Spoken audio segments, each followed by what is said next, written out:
আমার মাওলা ফেরেশতা আজরাইলকে ডাক দিয়ে বলবেন, আজরাইল শোনো, তুমি কি আমার এই আয়াত জানো না? কুল্লু মান আলাইহা ফান, এই দুনিয়ার মধ্যে আমি আল্লাহ যত মাখলুক আমি আল্লাহ দুনিয়ার মধ্যে পাঠাইলাম, এই দুনিয়ার মধ্যে কোনো মাখলুক আমি মাওলা ব্যতীত কেউ দুনিয়ার মধ্যে জীবিত থাকবে না। আজরাইল বলল, রব্বে কারিম, আমি আপনার এই আয়াতে কারিমা জানি। আজরাইলকে আমার মাওলা ডাক দিয়ে বলবেন, আজরাইল, তাহলে তোমরা চারজন বড় বড় ফেরেশতা আছো, এবার তুমি বাদে বাকি তিনজনের জানটা আমার হাতে দিয়া দাও। আল্লাহর হুকুম পাওয়ার পর এবার আজরাইল ফেরেশতা বড় বড় তিনজন ফেরেশতার জান মাওলায়ে কারীমের হাতে দেওয়ার পর আমার মাওলা আজরাইলকে ডাক দিয়ে বলবে, আজরাইল, এইবার একটু তাকায়া দেখো এই দুনিয়ার মধ্যে আর কে কে জীবিত আছে। আজরাইল বলবে, রব্বুল আলামিন, এই দুনিয়ার মধ্যে আমি এবং আপনি ব্যতীত আর কেউ জীবিত নাই। আজরাইল জানিয়ে দিবে, ও দয়ার মালিক, এই দুনিয়ার মধ্যে আপনি রব্বে কারীম, আমি আজরাইল ব্যতীত কেউ এই দুনিয়ার মধ্যে নাই। আল্লাহ জানায় দেন, আজরাইল, কুল্লু শাইইন হালিকুন ইল্লা ওয়াজহা, তুমি কি আমার কোরআনের আয়াত পড়ো নাই? এই দুনিয়ার মধ্যে আমি আল্লাহ, আমি মাওলা বাদে কেউ এই দুনিয়ার মধ্যে থাকবে না। আজরাইল বলবে, রব্বে কারীম, এই আয়াত আমি জানি। আল্লাহ বলবেন, আজরাইল, তাহলে আমি বাদে কেউ যদি দুনিয়ার মধ্যে না থাকতে পারে, তোমার জানটা কবজা করে আমি মাওলার হাতে দিয়ে দাও। মুমিন মুসলমান আল্লাহর গোলাম মাওলা পাকের এই আদেশ পাওয়ার পর আজরাইল আলাইহিস সালাতু ওয়াস সালাম নিজের জানটা কবজা করে মাওলায়ে কারীমের হাতে দেওয়ার পরে দয়ার মালিককে ডাক দিয়ে বলবে, ও দয়ার মালিক, আমি যদি এ কথা জানতাম আমার জানটা কবজা করে আপনার হাতে একদিন দেয়া লাগবে, আমি আজরাইল আপনার এই দায়িত্বটা আমি নিতাম না।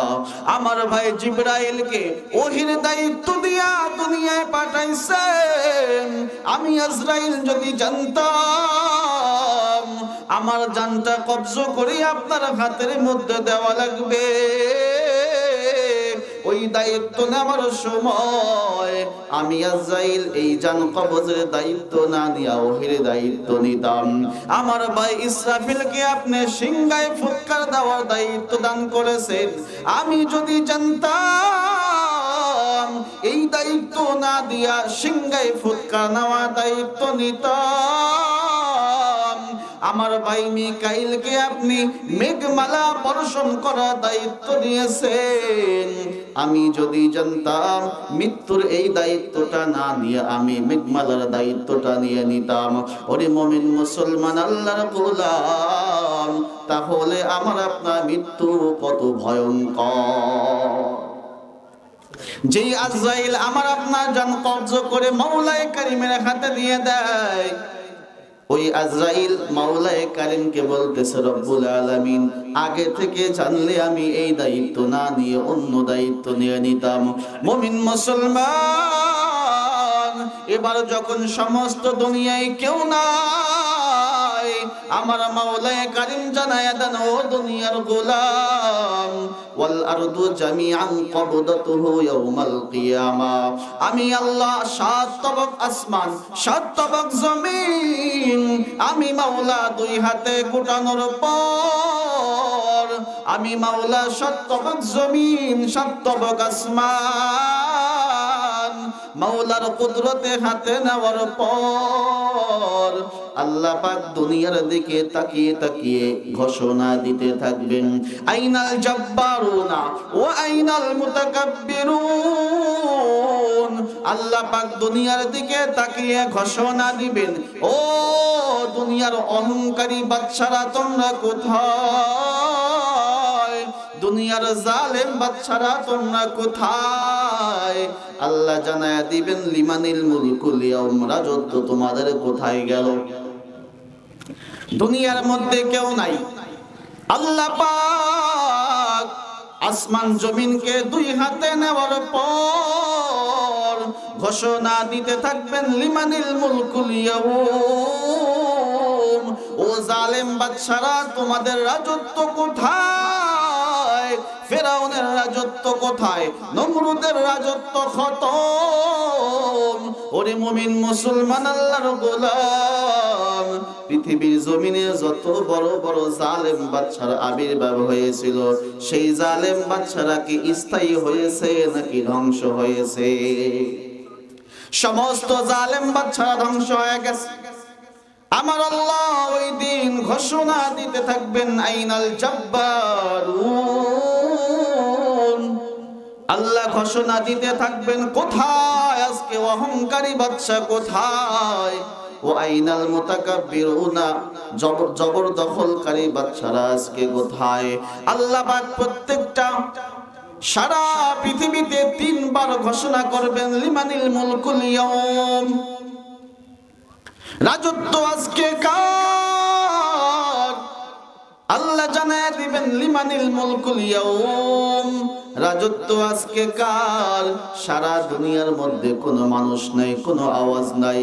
আল্লাহ জানায়া দেন, বান্দা লিমানিল মুলকুল ইয়াউম, রাজত্ব আজকে আমি আল্লাহ। আল ইয়াউমা তুজসা কুল্লু নাফসিন বিমা কাসাবাত, আমি আল্লাহ আজকে তোমাদের জীবনের প্রতিদান দিব।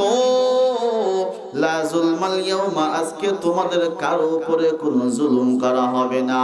আল্লাহ জানায়া দেন, গোলাম দুনিয়ার মধ্যে মামলা মুকদ্দমার মধ্যে আটকাইয়া গেছো, সঠিক বিচার পাইছনি?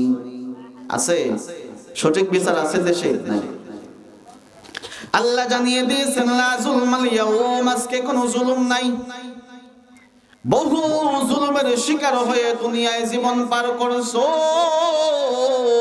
আল্লাহ জানায়া দেন, আল ইয়াউমা তুজসা, আমি আল্লাহ আজকে তোমাদের প্রতিদান দিব। লা যুলমাল ইয়াউম, বান্দারে কারো উপরে কোনো আজকে জুলুম করা হবে না। এবার ইসরাফিল ফেরেশতা তৃতীয়বার সিংহার মধ্যে ফুৎকার দিয়ে দেবে।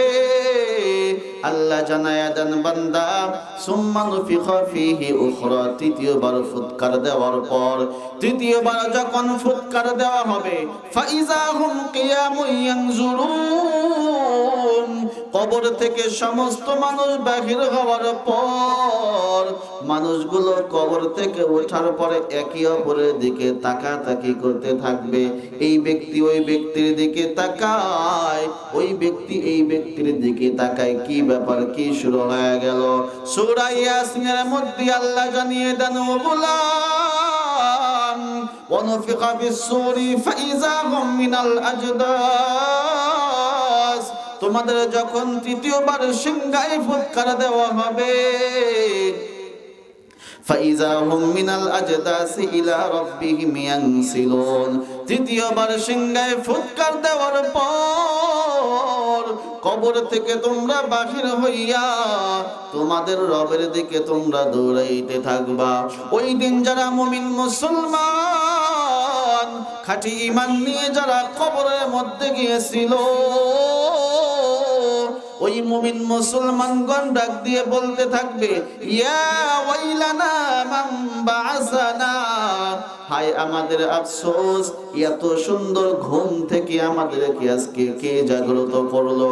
আল্লাহ জানায়া দেন, বান্দা খাঁটি মুমিন মুসলমান, খাঁটি মুমিন মুত্তাকিনা হইয়া কবরে আইসো না।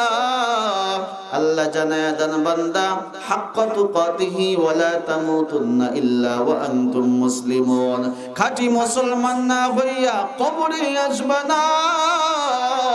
ওই দিন, যেদিন সিংহায় তৃতীয়বার সিংহায় ফুৎকার দেওয়া হয়, মুমিন মুমিন মুসলমানগণ আরামের মধ্যে শান্তির মধ্যে কবরে ঘুমাইতেছিল। হঠাৎ করে যখন সিংহার মধ্যে ফুৎকার দেয়া হবে, মুমিন মুসলমানগণ বলতে থাকবে, কে আমাদেরকে ঘুম থেকে জাগ্রত করলো? আল্লাহর পক্ষ থেকে বলা হবে, মুমিন মুসলমান, হাযা মা ওয়াদার রহমান ওয়া সাদাকাল মুরসালুন। তোমরা দুনিয়ায় থাকা অবস্থায় আমি আল্লাহ আমার পয়গম্বরদের মাধ্যমে তোমাদেরকে যে কিয়ামতের সুসংবাদ দান করেছিলাম, কিয়ামত সংগঠিত হয়ে যাবে। এবার মানুষগুলো রবের দিকে দৌড়ায়। কেমনি ভাবে মানুষ রবের দিকে দৌড়ায়? আল্লাহ জানায়া দেন, বান্দা, লাকাদ জিতুমুনা ফুরাদা কামা খালাকনাকুম আউওয়ালা মাররা। তোমাকে আমি আল্লাহ যেই দিন মায়ের পেট থেকে দুনিয়ায় জন্ম দিয়েছিলাম, আমি আল্লাহ তোমাকে একাকে দুনিয়ায় পাঠাইলাম। যেভাবে তুমি দুনিয়ায় গিয়েছো, বান্দারে কবর থেকে আমার কাছে একাকি আসা লাগবে। আমরা যখন মায়ের পেট থেকে আসছিলাম, আমার সঙ্গে কি আমার বাবা আসছিল না একা আসছিলাম? কথা বলেন। একা। আমার গায়ে কোনো পোশাক ছিল? পায়ে জুতা ছিল? এখন তো আমরা পায়ে জুতা দিই 1000 টাকা, 2000 টাকা, 5000 টাকা জুতা পায়ে দিয়ে আমরা জমিনে হাঁটি। কথা বলেন ঠিক কিনা? কিন্তু কিয়ামতের ময়দানে যখন আমরা রওনা দেব, আল্লাহ বলছেন, লাকাদ জিতুমুনা ফুরাদা কামা খালাকনাকুম আউওয়ালা মাররা। আমি আল্লাহ তোমাদেরকে প্রথমবার যেভাবে সৃষ্টি করেছিলাম, ঠিক ওইভাবে তোমাদেরকে কবর থেকে হাসরের ময়দানের মধ্যে তোলা হবে। তাহলে বোঝা গেল, প্রথমবার যখন আমি পৃথিবীতে এসেছিলাম, একাকী এসেছিলাম, তাহলে আমাকে রবের দরবারে কার সঙ্গে যাইতে হবে? কেউ থাকবে? থাকবে না, একাকী। আমি যখন দুনিয়াতে এসেছিলাম, আমার শরীরে কোনো পোশাক ছিল না। তাহলে যখন আমি রবের দরবারের দিকে চলে যাব, তখন আমার শরীরে কোনো পোশাক থাকবে না। কতটা ভয়ঙ্কর! তিরমিজি শরীফের হাদিসের মধ্যে পয়গম্বর জানিয়ে দেন, গোলাম, ইউহশারুন নাসু ইয়াওমাল কিয়ামাতি আলা সালাসাতি আসনাফ। সমস্ত মানুষকে 3 দলে বিভক্ত করে হাসরের ময়দানে উঠাতে হবে। কয় দলে বিভক্ত করে? 3 দলে। ইউহশারুন নাসু ইয়াওমাল কিয়ামাতি আলা সালাসাতি আসনাফ। মানুষকে 3 দলে বিভক্ত করিয়া ওই হাসরের ময়দানের মধ্যে ওঠানো হয়।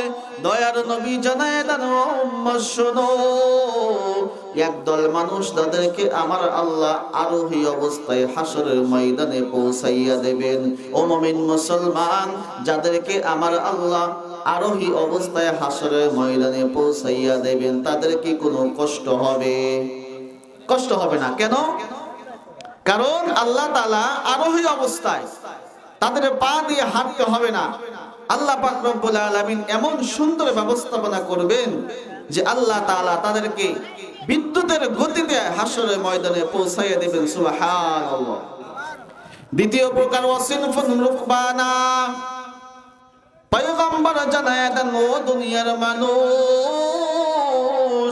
দ্বিতীয় প্রকার মানুষ যাদেরকে আমার আল্লাহ হাসরের ময়দানের মধ্যে পায়ে হেঁটে উঠাইবে।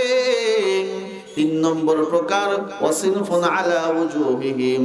পয়গম্বর জানিয়ে দেন, ও দুনিয়ার গোলাম, 3 নম্বর ভাবে যাদেরকে হাসরের ময়দানে তোলা হয়, পয়গম্বর জানাইয়া দেন, ওই ব্যক্তিদেরকে চেহারার মাধ্যমে হাঁটাইয়া হাসরের ময়দানে তোলা হবে।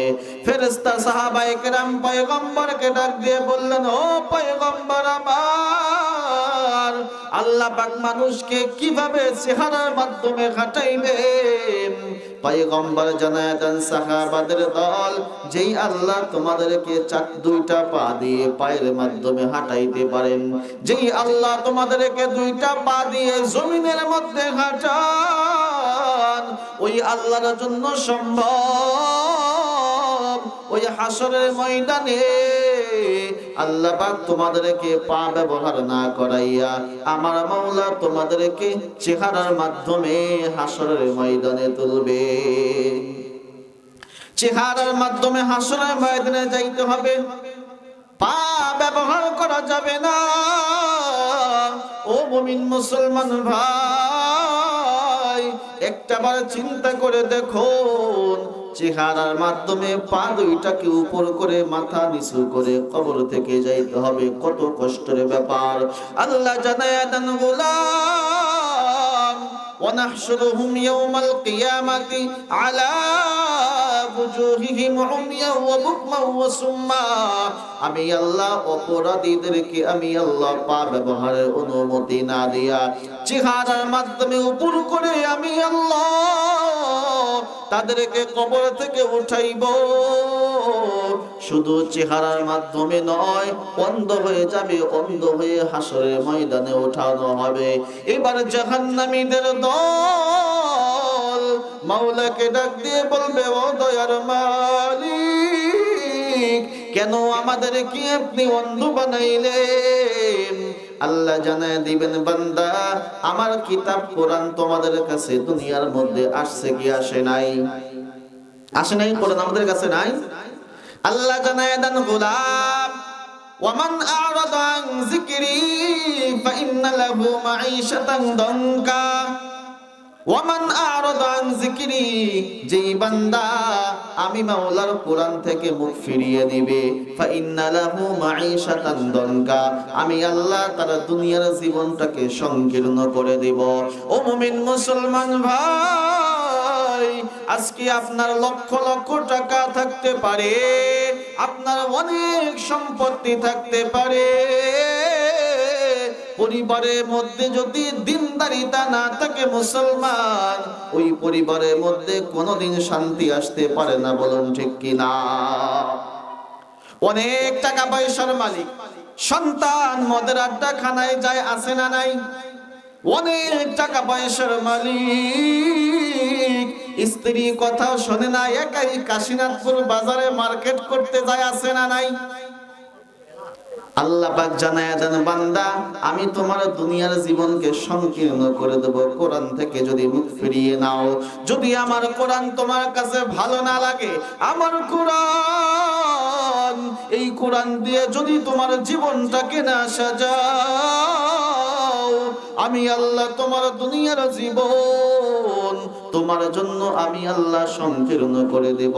ওয়ানাহশুরুহুম ইয়াওমাল কিয়ামাতি আ'মা, আমি আল্লাহ তোমাকে আখিরাতের ময়দানে তোমাকে আমি অন্ধ বানায়া উঠাইব। এবার বান্দা মাওলার দরবারে আরজি পেশ করবে, রব্বুল আলামিন, কেন আপনি আমাদের দুইটা চক্ষু অন্ধ বানায়া দিলেন? আমরা তো দুনিয়ার মধ্যে অন্ধ ছিলাম না, দুনিয়ার মধ্যে আমরা তো দুইটা চক্ষু দিয়ে কত কিছু দেখতাম। কথা বলুন ঠিক কিনা? তারা বলবে, মাওলায়ে কারীম, দুনিয়ার মধ্যে আমাদের চক্ষু ভালো ছিল, কেন এই আখিরাতের ময়দানে আসার পর আপনি আমাদেরকে অন্ধ বানাইলেন? আল্লাহ জানায়া দিবেন, ও গোলাম, এমনি ভাবে আমার কোরআন তোমার কাছে গিয়েছিল দুনিয়ার জিন্দেগির মধ্যে। আমার কোরআন তোমার কাছে যাওয়ার পর আমার কোরআন অনুযায়ী তুমি জীবন যাপন করো নাই, দুনিয়ার মধ্যে তুমি আমার কোরআনটা ভুলে গিয়েছো। এই জন্য আমি আল্লাহ আজকে তোমাকে ভুলে গেলাম। নাউজুবিল্লাহ। ওই আখিরাতের ময়দানে মাওলা যদি কোন মানুষকে ভুলে যাবার ঘোষণা দিয়ে দেন, বলুন তো ওই মানুষের কি জাহান্নাম ছাড়া কোনো গতি আছে?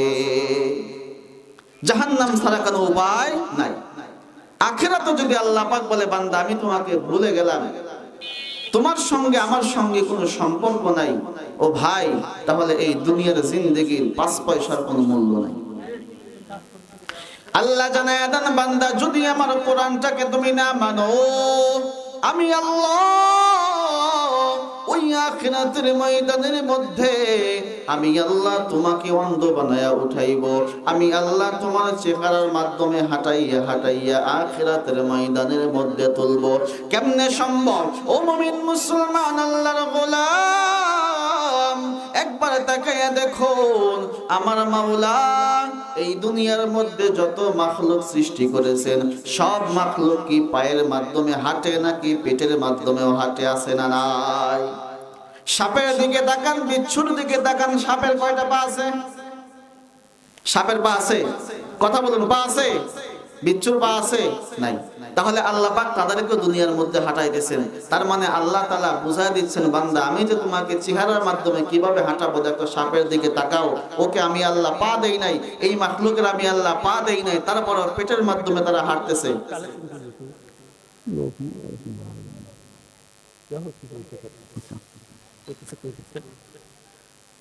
আল্লাহ পাক জানিয়ে দিয়েছেন, বান্দা দেখো আমি সাপকে আমি দুনিয়ার মধ্যে হাঁটাই, আমি আল্লাহ কোনো পা দেই নাই, সুতরাং তোমাদেরকে আমি আল্লাহ উপর করে হাঁটাইতে আল্লাহ পারেন কি পারেন না? পয়গম্বর জানায়া দেন, শুধু তাই নয়, ইহশারুন নাসু ইয়াউমাল কিয়ামাতি হুফাতান উরাতান মুশাতান গুরলা। আল্লাহর পয়গম্বর জানায়া দেন, বান্দারে আখিরাতের ময়দানের মধ্যে আমি আল্লাহ তোমাকে অন্ধ বানায়া তুলব। আমার পয়গম্বর জানায়া দেন, উম্মত তোমাদেরকে উলঙ্গ অবস্থায় আখিরাতের ময়দানের মধ্যে তোলা হবে, কোন বান্দার দেহের মধ্যে সামান্যতম কাপড় থাকবে না। মুসলিম শরীফের হাদিসের মধ্যে এসেছে, আম্মা জান আয়েশা সিদ্দিকা বললেন, ইয়া রাসূলুল্লাহ, ওই আখিরাতের ময়দানে লক্ষ লক্ষ নবীর কোটি কোটি উম্মত, এত মানুষের মধ্যে আমি আয়েশা উলঙ্গ হয়ে থাকবো, আমার কি লজ্জা লাগবে না? নবী আমার জানায় দেন, আয়েশা শোনো, ওই আখিরাতের ময়দানটা দুনিয়ার কোনো ময়দান নাই রে আয়েশা। আমার পয়গম্বর জানায় দেন, আয়েশা শোনো, ওই আখিরাতের ময়দানটা কেমন? ওই ময়দানের মধ্যে একজন মানুষ 50,000 বছর আখিরাতের ময়দানে দাঁড়ায়া থাকবে। শুধু মানুষগুলো ইয়া নাফসি করে উপরের দিকে মানুষগুলো চেয়ে থাকবে, একটা বারের জন্য একজন মানুষ নিচের দিকে তাকানোর কোনো সুযোগ পাবে না। মানুষের মধ্যে এত ব্যস্ততা, এত পেরেশান, আল্লাহ জানায় দেন, লিকুল্লি ইমরিইম মিনহুম ইয়াওমা ইযিন শাআনুন ইউগনি। সেই দিন মানুষ এত পেরেশান, মানুষ এত ব্যস্ততার মধ্যে থাকবে, যেই দিন মানুষ তার এমন একটা অবস্থা সৃষ্টি হয়ে যাবে, ওই অবস্থা তাকে অন্য সকল কাজকর্ম থেকে বিরত রাখবে।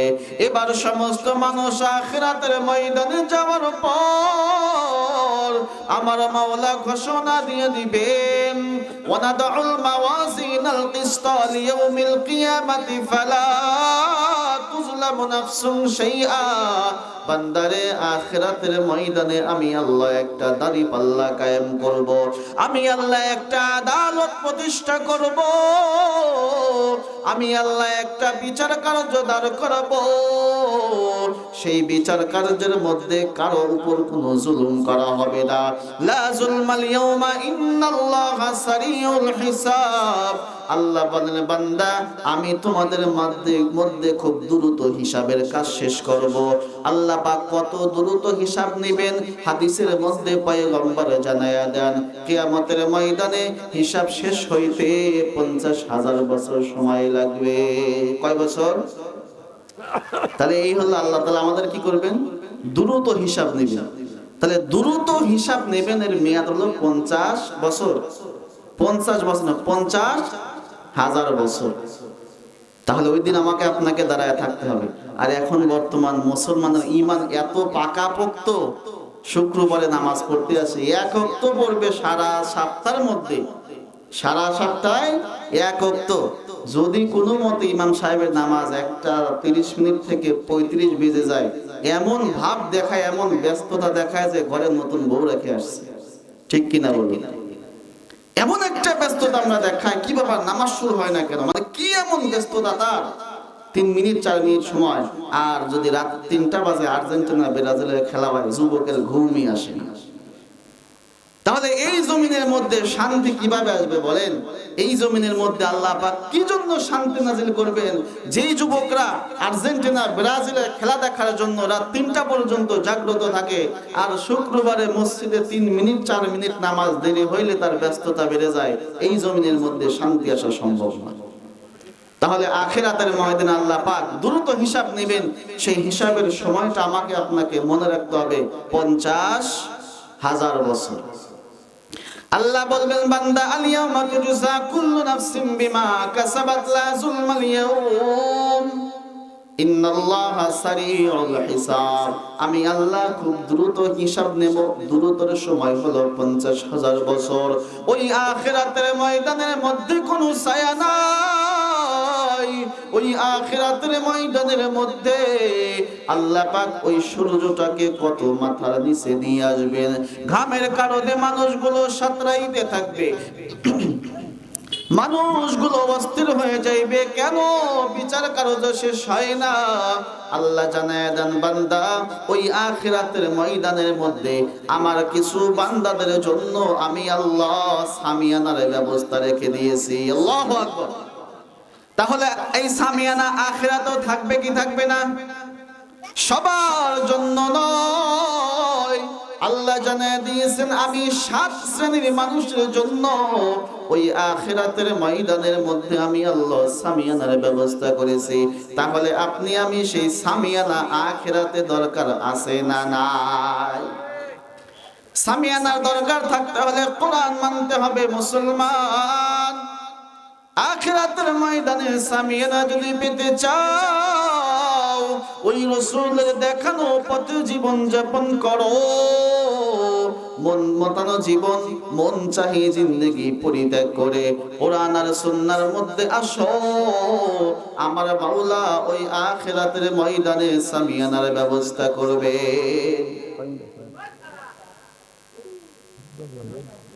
ওই আখিরাতের ময়দানটা কত কঠিন। আল্লাহর গোলাম সারা জিন্দেগি আল্লাহর ইবাদত করার পর জীবনের মধ্যে একটা বারের জন্য আল্লাহর নাফরমানিতে লিপ্ত হয় নাই। এখানে আমরা কি কেউ আছি যে জীবনে কোনোদিন আল্লাহর নাফরমানি করি নাই? আসি আমরা কেউ? কেউ কি বুকে হাত দিয়ে বলতে পারবো যে আমার জীবনে আমি কোনো নাফরমানি করি নাই? আমরা প্রত্যেকে আল্লাহর সঙ্গে নাফরমানি করেছি। কথা বলো ঠিক কিনা? বনি ইসরাইলের এক ব্যক্তির ঘটনা। আল্লাহর এক গোলাম, আল্লাহ পাক তাকে অনেক বছর হায়াত দান করার পর ওই ব্যক্তি দুনিয়ার জীবনে আল্লাহর নাফরমানি করে নাই।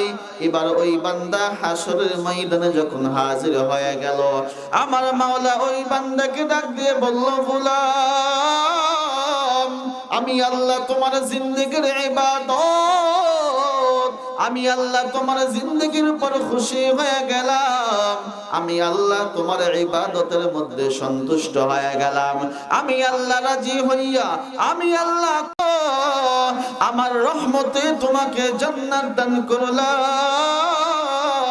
আল্লাহ জানায় দেন, গোলাম, আমি আল্লাহ তোমাকে আমার রহমতে জান্নাত দান করলাম, এবার আমার রহমতে তুমি আমার জান্নাতে চলে যাও। বান্দা মাওলাকে ডাক দিয়ে বলবে, ও দয়ার মালিক, আপনি তো আমার ইবাদতে খুশি হয়েছেন, আপনি তো আমার উপর রাজি আর সন্তুষ্ট হয়েছেন, তাহলে জান্নাতে যাওয়ার জন্য কেন আপনার রহমতের প্রয়োজন? আমি সারা জিন্দেগি আপনার কোনো নাফরমানি করি নাই, সারা জিন্দেগিতে কোনো নাফরমানি নাই, তাহলে আমার ইবাদত তো জান্নাতে যাওয়ার জন্য যথেষ্ট, তাহলে জান্নাতে যাওয়ার জন্য কেন আপনার রহমতের প্রয়োজন? আমার দয়ার মালিক ফেরেশতাদেরকে ডাক দিয়ে বলবে, ফেরেশতাদের দল, আমার এই বান্দাকে জাহান্নামের চতুর্পার্শ্ব দিয়ে ঘোরাও, জাহান্নামের চতুর্পার্শ্ব দিয়ে একটু ঘোরায় আনো। দয়ার মালিক ফেরেশতাদেরকে ডাক দিয়ে বলবেন, ফেরেশতাদের দল, এই বান্দাকে জাহান্নামের কিনারায় নিয়ে যাও। এবার একদল ফেরেশতা ওই বান্দাকে জাহান্নামের চতুর্পার্শ্বে ঘোরানোর পরে জাহান্নামের আগুন কত ভয়ঙ্কর, ওই ভয়ঙ্কর আগুনের চতুর্পার্শ্বে ঘোরার পর বান্দার এবার পানির পিপাসা লেগেছে, পানি পানি বলে চিৎকার করতেছে। ওই জাহান্নামের কিনারায় কি দুনিয়ার মতো কোনো টিউবওয়েল থাকবে, ডিপকল থাকবে? জাহান্নামের কিনারায় কোনো পানি নাই। ওইটা জাহান্নামের কিনারা, আখিরাত দুনিয়াও নয় যে চিৎকার করলে কেউ পানি দিয়ে দেবে। দুনিয়ার মধ্যে আপনি পানি পানি বলে যদি চিৎকার করেন, পাশ থেকে অপর ব্যক্তি কোনো মাধ্যমে পানি এনে আপনার সামনে হাজির করবে, ঠিক কিনা? ওই বান্দা এবার পানির পিপাসা লাগার পর বান্দা এবার পানি পানি বলে চিৎকার। একদল ফেরেশতা পানি নিয়ে চতুর্পার্শ্বে ঘোরে। এবার ওই বান্দা ফেরেশতাকে ডাক দিয়ে বলবে, ভাই আমাকে এক গ্লাস পানি দাও। ফেরেশতা বলবে, আল্লাহর গোলাম, এইটা তো দুনিয়া নয়, দুনিয়ার মধ্যে মানুষ এমনি এমনি পানি দিতে পারে, এইটা হলো আখিরাতের ময়দান। এই ময়দানের মধ্যে তো বিনিময় ছাড়া কোনো পানি দেওয়া হয় না। বান্দা বলল, ভাই তাহলে এই জায়গায় পানি নেওয়ার জন্য কি দিতে হবে?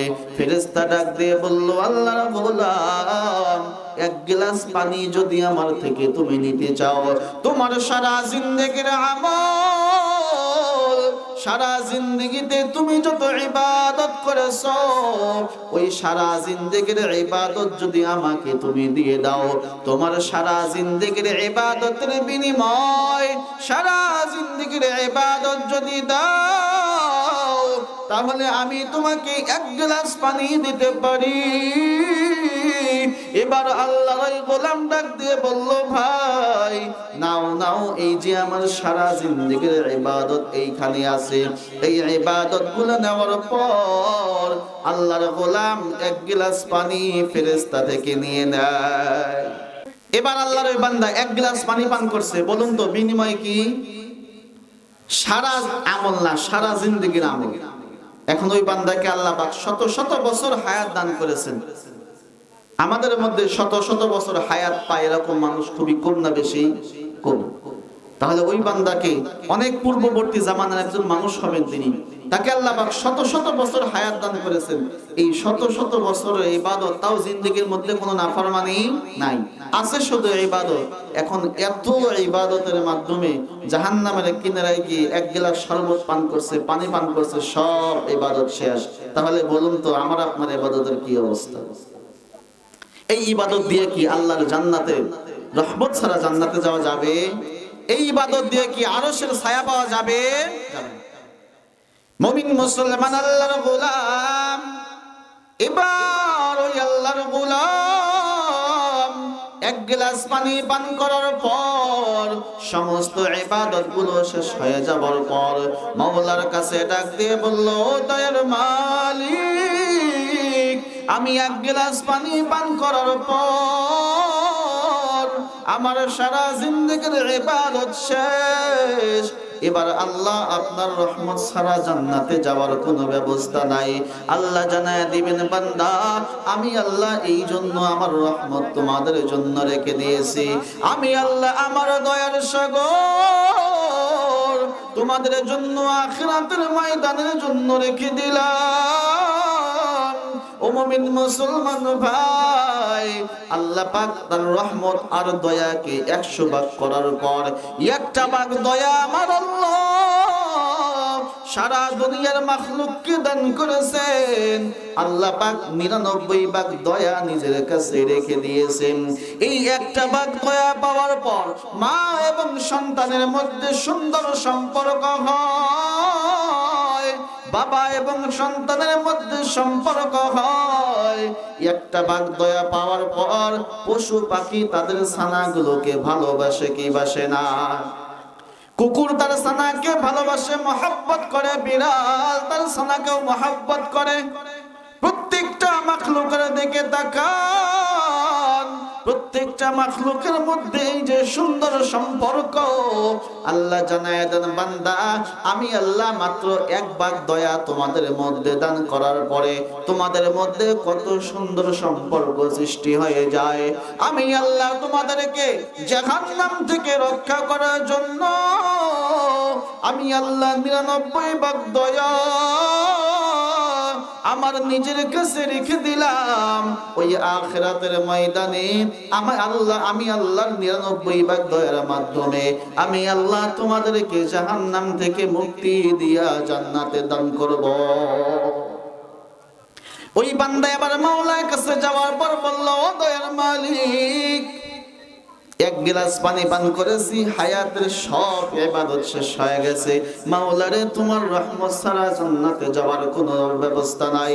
আমার মাওলা ডাক দিয়ে বলবেন, আমার গোলাম যাও যাও, আমি আল্লাহর রহমত তোমার জন্য খোলা, আমি মাওলার রহমতে আমার জান্নাতে চলে যাও।